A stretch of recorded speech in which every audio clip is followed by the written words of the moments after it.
엄마, 다음 달에 혼인신고합니다. 준영이는 밝게 웃었습니다. 저도 기뻤습니다. 하지만 다음 말이 문제였습니다. 근데 엄마, 서울 목동 쪽 전세 알아봤는데요.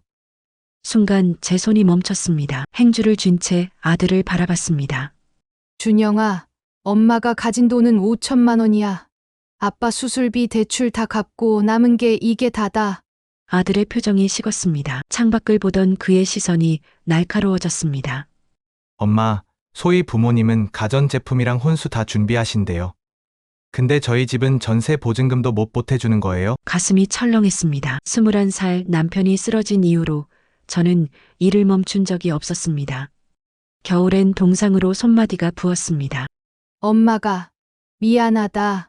제 목소리가 떨렸습니다. 그런데 준영이가 한숨을 쉬었습니다. 진짜 친구들 부모님들은 다들 집이라도 해주던데 저만 왜 이렇게 시작해야 돼요? 그 순간 무언가 머리를 띵하고 쳤습니다. 22년. 단 하루도 쉬지 않았던 세월이 한순간에 무너졌습니다. 부족한 거 없이 아들 하나는 잘 키웠다고 생각했는데 그건 제 착각이었던 것 같습니다. 사흘 뒤 소희가 어머니와 함께 가게로 왔습니다.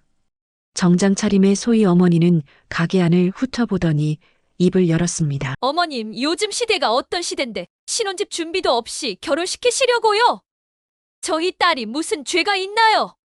저는 앞치마를 벗었습니다. 손님들이 지켜보는 가게 안. 제 목소리는 떨리지 않았습니다. 소희 씨 어머님, 제가 가진 전부 다 드릴 수 있습니다. 근데 상황이 지금은 조금 그렇네요. 소희가 준영의 팔을 잡았습니다. 오빠, 이러면 우리 결혼 미뤄야 할 것 같아. 준영이가 고개를 숙였습니다. 그때 저는 알았습니다. 이 아이는 제 아들이 아니라 그저 조건을 따지는 것 같았습니다. 준영아, 제가 조용히 불렀습니다. 엄마는 여기까지다. 이제 내 인생은 내가 책임져라. 능력 안 되면 때를 기다려. 엄마한테 더는 기대하지 마. 아들은 아무 말도 하지 못했습니다. 소의 모녀가 가게를 나갔습니다. 준영이도 뒤따라갔습니다. 가게 문이 닫혔습니다. 창밖으로 봄비가 내리기 시작했습니다. 아들 위해 모든 걸 다 해주고 싶은데 너무 마음이 아프네요. 제가 자식을 잘못 키웠나 생각드는 요즘입니다. 구독자 여러분 응원 댓글 부탁드립니다. 엄마 간섭 좀 그만해요. 저는 편의점 야간 근무를 마치고 새벽 6시에 집에 들어섭니다. 좁은 빌라 현관에 딸의 새 운동화가 놓여 있었습니다. 가격표를 보니 28만 원이더군요. 박서연, 제 딸은 작년 가을 강남에 있는 IT 기업에 입사했습니다. 디자이너로 일한다며 매일 노트북을 들고 출퇴근하지요. 월급은 세후 340만 원쯤 된다고 들었습니다. 저는 남편과 이혼한 뒤 15년간 혼자 딸을 키웠습니다. 낮엔 식당에서 설거지를 하고 밤엔 편의점 계산대에 앉았지요. 전세금 2억은 제 노동으로 만든 돈입니다. 딸은 요즘 주말마다 강남 카페에 가고 SNS에 브런치 사진을 올립니다. 지난주엔 제주도를 다녀왔더군요. 그날 저녁 식탁 앞에 앉은 딸에게 말을 꺼냈습니다. 서연아, 엄마가 한 달에 50만 원만 받으면 안 될까? 전기세랑 가스비만이라도. 딸은 핸드폰에서 눈을 떼지 않았습니다. 엄마, 나도 회사 회식비에 옷값에 쓸 때가 많아요. 조금만 기다려줘요. 내가 산 그 운동화 값이면 2달치 공과금이야. 그건 제 돈으로 산 거잖아요. 왜 간섭해요? 다음 날 아침 딸은 출근하면서 빈 커피잔을 싱크대에 그대로 두고 나갔습니다. 저녁엔 배달 음식을 시켜 먹고 쓰레기는 문 앞에 쌓아뒀더군요. 일주일 뒤 저는 다시 한번 말했습니다. 서연아, 이번 달엔 꼭 생활비 내야겠다. 딸이 소파에서 일어나 현관으로 걸어갔습니다. 엄마는 왜 맨날 돈 얘기만 해요? 저 진짜 스트레스 받아요. 그 순간 제 안에서 무언가가 끊어졌습니다. 그래. 그럼 이제부터 내 방 전기세는 너가 내. 밥도 너가 해 먹고 쓰레기도 너가 버려. 못하겠으면 나가서 살아. 딸은 말없이 방문을 닫았습니다. 다음 날부터 저는 딸 몫의 밥을 짓지 않았습니다. 냉장고엔 자물쇠를 달았고 세탁기도 따로 썼지요. 사흘째 되던 날 딸이 방에서 나와 식탁에 봉투를 놓았습니다. 안에 50만 원이 들어 있었습니다. 미안해요, 엄마. 저는 아무 말도 하지 않았습니다. 다만 그 돈을 받아 서랍에 넣었지요. 부모의 헌신을 당연하게 여기는 순간 가족은 무너집니다. 사회 초년생 소비 습관을 좀 잡고 싶은 마음이었지만 저도 조금 과한 것 같은 생각이 드네요. 딸 돈은 적금 들어놨고 시집 갈 때 돌려주려 합니다. 여러분 생각은 어떠신가요? 저도 딸한테 모질게 한 게 슬픈 하루네요. 아들 못 낳은 죄로 나는 평생 식모로 살았다. 작은 딸 미나의 결혼식장, 하객들 사이로 저와 그 사람이 각자 다른 테이블에 앉아 있었습니다. 42년을 부부로 살았지만 우리는 서로를 보지 않았습니다. 1982년 봄, 저는 22에 중매로정 태수를 만났습니다. 경상도 시골 마을의 큰 기와집. 시어머니는 첫날부터 저를 불렀습니다. 태수는 몸이 약해. 여자가 기운 빼면 안 돼. 방은 따로 써. 신혼 첫날, 남편은 안채 어머니 방으로 들어갔고 저는 사랑채 작은 방에 홀로 누웠습니다. 이불을 덮으며 눈물이 났습니다. 한 달에 한두 번 시어머니가 허락할 때만 남편이 제 방에 왔습니다. 이듬해 봄 처자일을 낳았습니다. 딸이었습니다. 시어머니는 산후조리도 안 된 저에게 말했습니다. 사람 대접받고 싶으면 아들을 낳아야지. 그날부터 저는 식모가 됐습니다. 시댁 식구들 밥, 빨래, 청소, 아기를 업고도 쉴 틈이 없었습니다. 2년 뒤 둘째도 딸이었습니다. 시어머니는 더 이상 저를 쳐다보지도 않았습니다. 1989년 어느 날 남편이 갑자기 말했습니다. 우리 나가서 살자. 가슴이 뛰었습니다. 드디어 우리 가족만의 시간이 온다고 믿었습니다. 서울 외곽 반지하 단칸방으로 이사했습니다. 하지만 일주일 뒤 남편은 사라졌습니다. 저는 공장에 다니며 두 딸을 키웠습니다. 5년이 흘렀습니다. 1994년 가을 남편이 돌아왔습니다. 아무 말 없이 아무 일 없었다는 듯. 어느 날 남편 작업복을 빨다가 주머니에서 쪽지를 발견했습니다. 5년 고마웠어요. 행복하세요. 여자 필체였습니다. 손이 떨렸습니다. 이게 뭐야? 남편은 고개를 돌렸습니다. 어머니가 시켜서 그랬어. 아들 낳으려고. 저는 그 자리에 주저앉았습니다. 제 인생이 한순간에 무너졌습니다. 그 뒤로 남편은 다시 시댁으로 들어갔습니다. 이혼도 합의도 없이 그냥 각자 살게 됐습니다. 저는 식당 주방에서 일하며 두 딸을 대학까지 보냈습니다. 2024년 가을, 미나의 결혼식. 하객들은 웃고 떠들었지만 저와 그 사람은 말 한마디 나누지 않았습니다. 미나가 다가와 물었습니다. 엄마, 괜찮아요? 응, 괜찮아. 거짓말이었습니다. 가슴이 무너져 내렸습니다. 지금 저는 원룸에 혼자 삽니다. 법적으로는 부부지만 마음은 30년 전 끊어졌습니다. 가끔 딸들이 찾아옵니다. 엄마, 이혼하세요. 저는 고개를 저었습니다. 이제 이혼도 필요 없습니다. 그 사람 없이도 저는 잘 살고 있으니까요. 늦었지만 이제야 자유입니다. 구독자분들 저를 응원하신다면 좋아요, 댓글로 응원 부탁해요. 체면 뒤에 숨은 시어머니의 진짜 얼굴. 새벽 2시 휴대폰 화면이 켜졌습니다. 모르는 번호였습니다. 스팸이겠거니 했죠. 그런데 사진 한 장이 눈에 들어왔습니다. 낡은 판잣집 앞에서 찢어진 티셔츠를 입은 여자가 웃고 있었습니다. 손에는 막걸리병이 들려 있었죠. 순간 숨이 멎었습니다. 우리 시어머니 사진도 가지고 있었기 때문이에요. 스팸이라기에 저와 관련된 내용이 너무 많았습니다. 당신 시어머니 가짜예요. 30년간 우릴 속였어요. 문자는 계속 이어졌습니다. 시어머니가 전라도 시골 출신이라는 것, 재혼이라는 것, 그리고 남편에게 이복 누나가 있다는 것. 가슴이 무너졌습니다. 시어머니는 항상 완벽하고 인생을 잘 즐기는 것처럼 보였었죠. 프랑스 와인을 즐기고 클래식 음악회를 다니고 백화점 문화센터에서 서예를 배웠죠. 30년간 이곳 강남구 대치동에서 상류층 생활을 한 어머니로 알고 있었어요. 하지만 사진 속 그 모습은 달랐습니다. 다음 날 남편을 불렀습니다. 여보, 이거 뭐예요? 남편의 얼굴이 하얗게 질렸습니다. 어디서 났어? 이거. 모르는 번호로 왔어요. 남편은 고개를 떨구었습니다. 서현이 누나야. 엄마가 정신병원에 보낸. 그제야 모든 게 연결됐습니다. 시어머니가 왜 그렇게 체면을 중시했는지, 왜 친정 이야기를 절대 하지 않았는지, 명절 때마다 친정에 못 간다고 핑계를 댔던 이유가 이것이었습니다. 시댁으로 달려갔습니다. 시어머니는 거실 소파에 앉아 있었습니다. 표정은 차가웠죠. 봤나 보구나. 그래, 다 사실이다. 왜 숨기셨어요? 살아남으려고. 이 동네에서, 이 사람들 사이에서. 시어머니의 목소리에는 떨림이 없었습니다. 박서연은 내 딸이 아니다. 남편 전처의 딸이다. 그 애가 날 매일 괴롭혔지.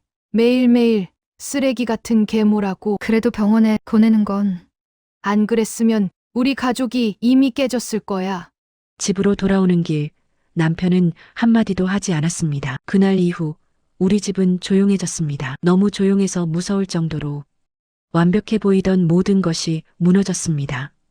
전처의 딸이라고 정신병원을 보낸 시어머니가 너무 무서웠습니다. 혹시 나도 소모품이 될까봐. 상류층 사회는 자신의 체면을 더 중요시하는 것 같습니다. 여러분, 저 이대로 살아도 될까요? 유방암 진단 후 남편이 한 말에 무너졌다. 서울 강남의 한 종합병원 2층 건강검진센터입니다. 광고 대행사에서 카피라이터로 일하고 있습니다. 매년 받던 정기 검진이었습니다. 별일 없겠지 싶었습니다. 환자분, 잠깐 앉으시죠. 담당 의사의 표정이 굳어 있었습니다. 초음파 사진을 보더니 말을 이었습니다. 유방암으로 보입니다. 양쪽 모두요. 귀가 멍했습니다. 헬스장을 주 3회 다니고 채식 위주 식단과 가족력도 없었기 때문이죠. 암이라는 단어가 제 입에서 나올 줄 몰랐습니다. 수술 범위가 어떻게 되나요? 양쪽 절제가 필요합니다. 조직 검사 후 확정하겠지만 지금 보이는 것만으로도 범위가 넓습니다. 집으로 돌아오는 택시 안에서 남편 민준 씨에게 전화했습니다. 목소리가 떨렸습니다. 그는 회사를 조퇴하고 집으로 왔습니다. 거실 소파에 앉아 한참을 말이 없었습니다. 수술은 2주 후였습니다. 전신 마취에서 깨어났을 때 가슴 부위가 평평했습니다. 붕대를 감고 있었지만 느낌으로 알 수 있었습니다. 그제야 눈물이 났습니다. 일주일간 울었습니다. 퇴원 후 집안의 거울을 모두 치웠습니다. 욕실 거울도 수건으로 가렸습니다. 저는 옷장에 두꺼운 후드티만 꺼내 입었습니다. 여보, 나 이제 여자가 아닌 것 같아. 밤마다 그렇게 말했습니다. 민준 씨는 대답 대신 손을 잡아줬습니다. 3개월이 지났습니다. 아침에 눈을 뜨는 것도 힘들었습니다. 왜 살아야 하는지 의문이 들었습니다. 어느 토요일 오후 남편이 갑자기 외출 준비를 했습니다. 지원아, 나랑 잠깐 나가자. 싫어. 피곤해. 딱 2시간만. 제발 부탁할게. 억지로 따라 나섰습니다. 차는 남사로 향했습니다. 서울타워 앞 주차장에 차를 세웠습니다. 타워 내 레스토랑에서 창가 자리에 앉았습니다. 서울 시내가 내려다 보였습니다. 왜 갑자기 여기 온 거야? 밥이나 먹자. 식사가 나왔습니다. 파스타와 스테이크였습니다. 입맛이 없었지만 몇 입 떴습니다. 식사가 끝날 무렵 남편이 작은 상자를 꺼냈습니다. 지원아, 오늘이 무슨 날인지 알아? 몰라. 우리 결혼 6주년이야. 상자를 열었습니다. 은반지가 들어 있었습니다. 안쪽에 글씨가 새겨져 있었습니다. 영원히 2025년 11월 4일. 나랑 다시 결혼해 줄래? 너는 내가 아는 가장 아름다운 사람이야. 웃어야 했는데 눈물이 먼저 났습니다. 남편도 눈시울이 붉어졌습니다. 창밖으로 저녁 해가 지고 있었습니다. 그날 이후 조금씩 달라졌습니다. 거울을 걸고 옷장을 정리했습니다. 여전히 힘들었지만 포기하지 않기로 했습니다. 남편과 함께라면 괜찮을 것 같았습니다. 여러분, 저 힘내볼게요. 응원해주세요. 남편과 여동생, 그 둘만의 비밀이 있었습니다. 분당 친정집 주차장이었습니다. 명절 식사를 마치고 나오는 길이었죠. 그때 봤습니다. 남편이 제 여동생을 등에 업고 있었어요. 오빠 힘 좋다. 완전 든든해.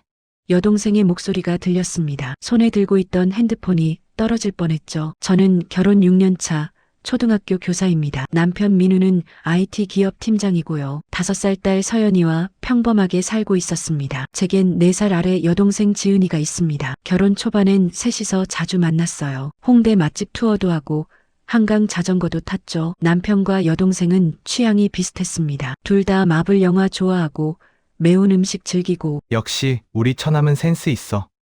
남편은 지은이를 편하게 대했습니다. 그때까지만 해도 좋았어요. 가족끼리 이렇게 친하면 얼마나 좋아. 그런데 6개월 전부터였을까요? 뭔가 이상해지기 시작했습니다. 여동생이 남편을 부르는 호칭이 바뀌었어요. 형부 대신 오빠로. 오빠, 이 카페 완전 대박이더라. 어느 날 저녁 남편 차에서 선물 상자를 발견했습니다. 명품 브랜드 쇼핑백 안에는 남성용 벨트가 들어 있었죠. 이거 뭐야? 아, 빼빼로데이 때 처남이 준 거. 빼빼로데이의 벨트를? 사이즈는 어떻게 알고? 그날 밤 잠이 안 왔습니다. 며칠 뒤 지은이 카톡 프로필이 바뀌었어요. 강남 CGV 앞에서 찍은 듯한 사진. 오늘 오빠랑 공포영화 관람? 심장 쫄깃. 사진 속엔 남편이 함께 있었습니다. 그날 저녁 남편에게 물었습니다. 오늘 어디 갔다 와? 아, 처남 심심하다길래 영화 봤어. 당신은 무서운 거 못 보잖아. 더 이상 숨기지도 않는 거였습니다. 일주일 뒤 친정 아버지 생신이었습니다. 온 가족이 분당집에 모였죠. 식사 후 주차장으로 내려갔어요. 발목을 삔 여동생 때문에 늦었다고 했습니다. 그리고 그 장면을 봤습니다. 남편 등에 업힌 여동생. 오빠 등 넓어서 좋다. 진짜. 여동생은 남편 어깨에 턱을 괴고 있었어요. 그 순간 모든 게 무너졌습니다. 그날 밤 둘을 거실에 앉혔습니다. 오늘 본 거 설명 좀 해봐. 남편이 먼저 입을 열었습니다. 그냥 발목 삔 거 도와준 건데? 그냥 벨트 선물도 그냥? 몰래 영화 보는 것도? 여동생이 말했습니다. 언니, 오해야. 우린 그냥 친한 것뿐이야. 친하다고? 선을 넘어도 한참 넘었습니다. 저는 남편 핸드폰에서 여동생 번호를 차단했습니다. 다시는 둘이 만나지 마. 이게 마지막 경고야. 이제 알았습니다. 가족이라도 선을 지켜야 한다는 걸. 그런데 궁금합니다. 제가 너무 예민한 걸까요? 좋아요와 댓글로 여러분의 생각을 들려주세요. 상견례에서 들은 한마디 그날 딸의 손이 떨렸습니다. 서울 강남의 한정식집, 딸 민지의 상견례 자리였습니다. 저는 작은 세탁소를 운영하며 딸을 키웠습니다. 민지는 지금 대기업 마케팅팀에서 일하고 있지요. 예비 사위 준호 씨도 반듯한 청년이었습니다. 딸 잘 키우셨네요. 저희 아들이 복 받은 거예요. 준호 어머니의 말에 저는 고개를 숙였습니다. 웃으며 감사하다는 인사를 건넸지요. 식사가 시작되고 분위기는 화기애애했습니다. 그런데 메인 요리가 나올 즈음 준호 아버지가 말문을 열었습니다. 요즘 젊은 친구들 집 장만이 쉽지 않죠. 그래도 우리 아들이 번 돈에 저희가 보태서 신혼집은 마련해 뒀습니다. 저는 놀라서 민지를 봤습니다. 민지는 당황한 표정으로 고개를 저었지요. 처음 듣는 이야기였습니다. 준호 어머니가 이어서 말했습니다. 혼수는 신부 쪽에서 준비하시는 거 맞죠? 가전이며 살림 도구들이요. 그 순간 제 입이 바짝 말랐습니다. 민지가 조용히 말했습니다. 저희가 함께 준비하기로 했는데요. 준호 아버지가 웃으며 손을 저었습니다. 아니, 그래도 전통이라는 게 있지. 저는 민지의 손을 꼭 잡았습니다. 딸의 손이 차갑게 떨리고 있었지요. 그날 이후 민지는 결혼 준비를 천천히 하자고 했습니다. 저는 딸의 선택을 존중했습니다. 상견례는 두 집안이 서로를 알아가는 자리라고 생각했습니다. 하지만 그날 저는 깨달았어요. 어떤 자리는 조건을 확인하는 협상장이 되기도 한다는 것을 지금도 가끔 생각합니다. 축복이 아닌 거래처럼 느껴진 그 순간을요. 구독자 여러분 생각은 어떠신가요? 추석 아침 시댁 주차장에서 손이 떨렸습니다. 인천 9월동 시댁 앞. 추석 아침인데 차에서 내릴 용기가 나지 않습니다. 작년 추석이 떠오릅니다. 시누이 서연 씨가 부엌 문을 벌컥 열더니 말했죠. 언니, 우리 오빠 왜 이렇게 수척해졌어요? 밥은 제대로 해주는 거예요? 남편은 회식이 잦아 살이 빠진 것뿐이었습니다. 저는 매일 도시락을 쌌습니다. 상견례 날부터 느꼈습니다. 서연 씨는 제 쪽을 한 번도 보지 않았어요. 휴대폰만 들여다보며 부모님께 고개도 제대로 안 숙였죠. 결혼 후엔 더 노골적이었습니다. 저 가방 어디 거예요? 동대문이요? 그럼 그렇지. 명절 때마다 제 옷차림을 훑어보며 비웃었습니다. 작년 추석엔 제가 붙인 동태전을 보더니 이렇게 말했어요. 어머, 이거 너무 기름졌는데? 우리 오빠 콜레스테롤 높아요. 남편 건강검진 수치는 정상이었습니다. 그런 서연 씨가 2년 전 결혼했습니다. 그 뒤로 추석에 거의 안 왔어요. 마지막 날 잠깐 들르다 가는 게 전부였죠. 저는 조용한 명절이 좋았습니다. 그런데 며칠 전 서연 씨에게서 전화가 왔습니다. 언니 때문에 우리 가족 다 망가졌어요. 언니가 맨날 일찍 가는 바람에 저는 2년 동안 오빠 얼굴도 제대로 못 봤다고요. 저는 말을 잇지 못했습니다. 제가 뭘 어쨌다는 건가요? 아, 모르는 척하지 마세요. 언니가 시댁 싫어하는 거 다 알아요. 그날 밤 남편에게 말했습니다. 여보, 이번 추석은 우리끼리 보내면 안 될까? 남편은 난처한 표정으로 고개를 저었습니다. 지금 저는 시댁 주차장에 서 있습니다. 차 문을 열어야 하는데 손이 떨립니다. 올해 추석도 무사히 지나갈 수 있을까요? 수술비 200만 원을 부탁했을 때 아들의 대답은 잔인했습니다. 지난 일요일 저는 아들에게 전화를 걸었습니다. 준혁아, 엄마 수술해야 한대. 200만 원만 도와줄 수 있을까? 전화기 너머로 한숨 소리가 들렸습니다. 그리고 아들이 말했습니다. 엄마, 저도 애들 학원비에 대출 이자에 빠듯해요. 국민연금 탓이잖아요. 다음 날 아들이 집에 왔습니다. 저는 된장찌개를 끓여놨습니다. 아들이 좋아하던 반찬이었습니다. 준혁아, 엄마가 도우미 일해서 모은 돈으론 부족해서 그래. 이번엔 미룰 수가 없대. 아들은 젓가락을 놓았습니다. 엄마, 제 월급도 반은 고정 지출이에요. 솔직히 엄마도 건강검진 꾸준히 받으셨어야죠. 순간 가슴이 철렁 내려앉았습니다. 내가 재수한다고 했을 때 엄마가 뭐라고 했니?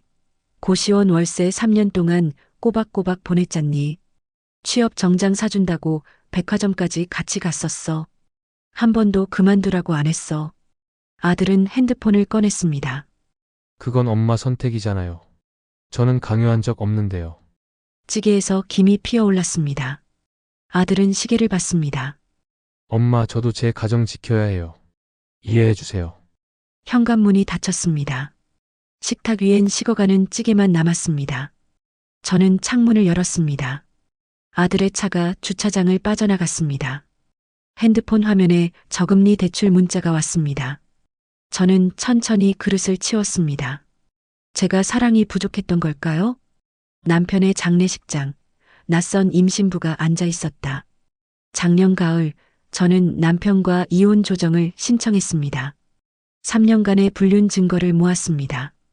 카톡 내용, 호텔 영수증, 동료 증언까지 준비했습니다. 첫 조정 기일이 일주일 앞으로 다가왔습니다. 그날 밤 경찰서에서 전화가 왔습니다. 유가족이십니까? 고인이 교통사고로. 핸드폰이 바닥에 떨어졌습니다. 장례식장에 도착했습니다. 빈소 앞에 낯선 여자가 앉아 있었습니다. 김소희였습니다. 남편의 회사 후배였습니다. 저도 조문객이에요. 그녀는 검은 원피스를 입고 있었습니다.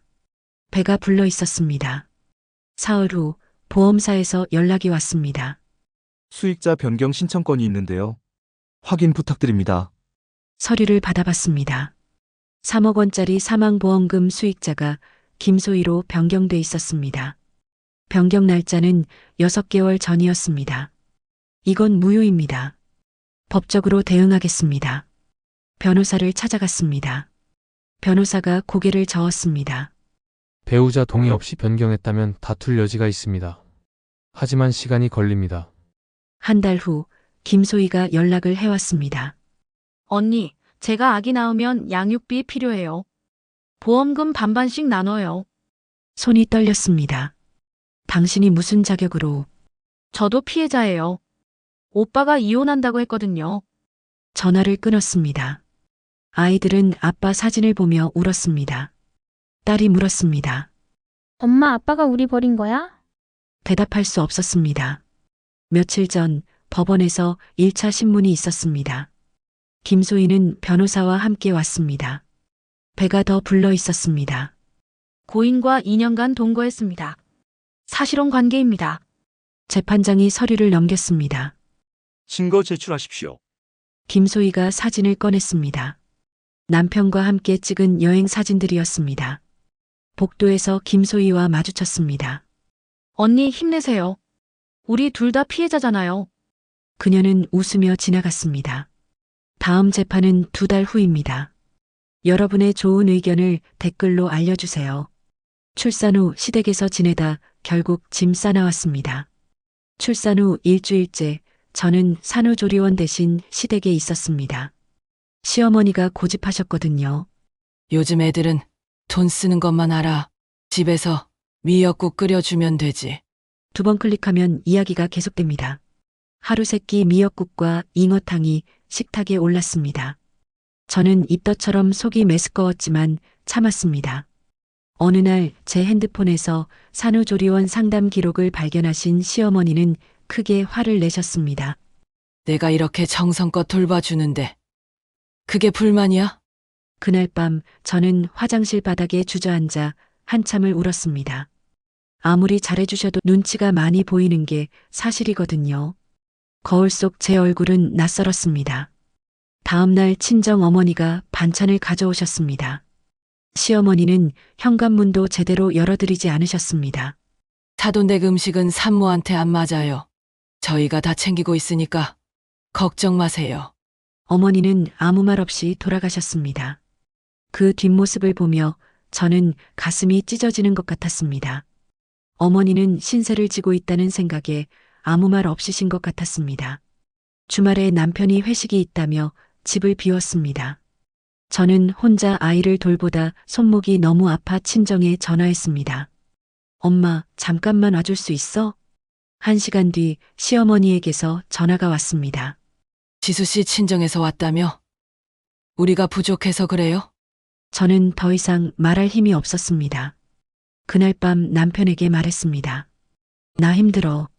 친정에 좀 다녀와도 될까? 남편은 핸드폰을 보며 대답했습니다. 어머니 기분 상하실 텐데. 조금만 참아. 그 순간 깨달았습니다. 이 집에서 저는 아기 엄마가 아니라 며느리일 뿐이라는 것을요. 다음 날 저는 짐을 쌌습니다. 친정도 아닌 원룸 전세를 알아봤습니다. 이제는 제 아이와 제 인생을 지킬 시간입니다. 중간에 제가 못하는 것도 있지만 현명한 방법을 잘 모르겠습니다. 어떻게 해야 할까요?